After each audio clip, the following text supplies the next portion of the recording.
Traders, FX Pip Collector here. Today is Monday, August 19th, and this is my recap of the top videos of the day. And gold versus the dollar came in number 2 today, so we're going to do a quick recap on the 1 hour time frame.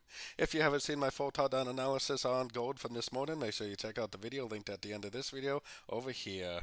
So, man, look at gold. It made 1, 2, 3 ways down to a Fibonacci retracement level and then continued the uptrend. Now, it definitely does look like a 1, 2. It looks like a 3. It looks like a 4. It looks like a 5. So, logically, I would say it probably is pretty likely that it will go down, possibly even break structure.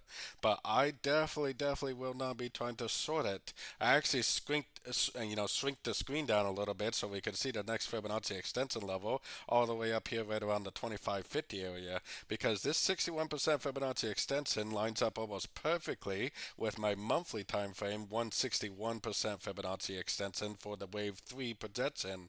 So yes, I do think there's a chance it will go down, possibly even break structure.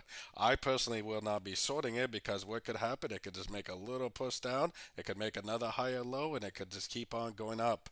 I've really been trying to emphasize the importance of trading with the trend lately because I believe all the dollar pairs are still in a wave 3 on the very high time frames, and especially when you're in a wave 3, trading with the trend is pretty much the only strategy.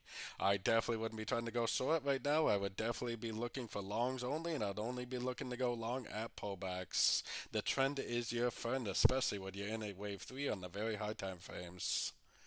So don't forget to join my free Discord channel, which is linked over here in the corner. And as always, thank you and happy trading.